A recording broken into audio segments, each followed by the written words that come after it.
আল্লাহর নবীর সুন্নাহ আমল দেখতে অত বড় কিছু মনে হবে না, কিন্তু এই ছোট এই আমলগুলোই আপনার আমার কিয়ামতের ময়দানে অনেক ওজনদায়ক হয়ে যাবে।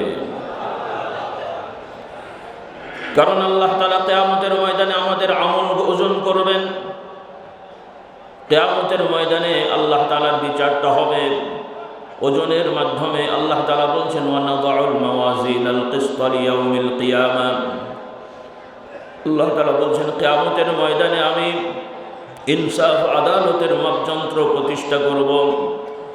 অর্থাৎ প্রত্যেকটা মানুষের সকল কার্যক্রম, সকল কথাবার্তা, তার সব কিছু কিয়ামতের ময়দানে মাপা হবে।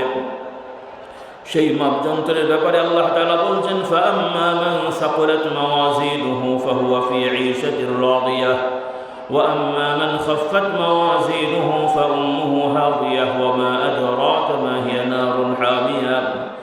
আল্লাহ তাআলা বলছেন, অতঃপর যাদের আমলনামা ভারী হবে, অর্থাৎ আমলের মধ্যে ওই মাপযন্ত্রে যাদের কর্মগুলো, কথাগুলো ওজনদায়ক হবে, ভারী হয়ে যাবে, কিয়ামতের সেই ভয়ঙ্কর বিপদের মধ্যেও তাদেরকে আল্লাহ তাআলা নাজাতের ব্যবস্থা করে দেবেন, তারা নাজাত পেয়ে যাবে।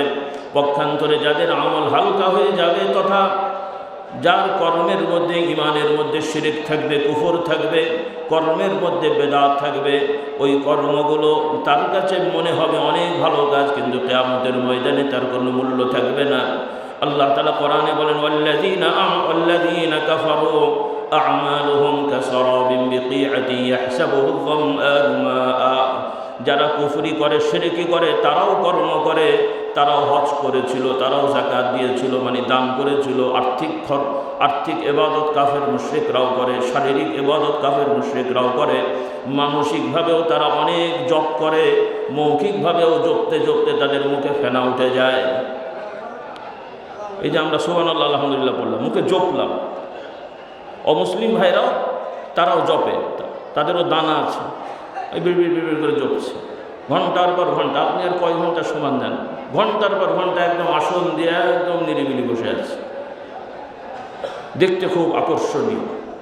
আল্লাহ তাআলা বলছেন, ওয়াল্লাযীনা কাফারু আ'মালুহুম কাসারাব, মরীচিকার মতন। মরীচিকাকে যেমন দূর থেকে পানি দেখা যায়, কিন্তু কাছে গেলে পানি পাওয়া পানি না, কিন্তু দেখা যায় পানির মতন। কম বেশি হলে সে এক কথা, অনেক সময় মনে হয় বেশি পানি, ভেতরে কম, এ তো পানি না, কিচ্ছু নেই, কিন্তু দেখা যায় পানি। আল্লাহ তাআলা বলছেন, এদের আমলটা ওরকম, আমলই না, কিন্তু দেখা যায় আমল।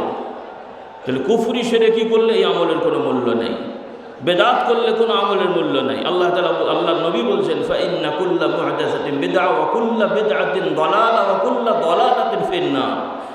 যে কর্ম, কথাগুলো সওয়াবের উদ্দেশ্যে করা হবে, কিন্তু আল্লাহর নবী সাহাবাদের থেকে প্রমাণিত নয়, এমন বিষয় দেখতে হয়তো আকর্ষণীয় মনে হবে, শুনতে হয়তো শ্রুতি মধুর মনে হবে, কিন্তু কিয়ামতের ময়দানে কোনো মূল্য নেই, বরং উল্টো আরো জাহান্নামে যাওয়ার কারণ হয়ে যাবে।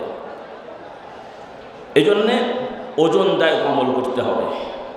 ওজনদায়ক আমল কি? আল্লাহর নবীর সুন্নাহ।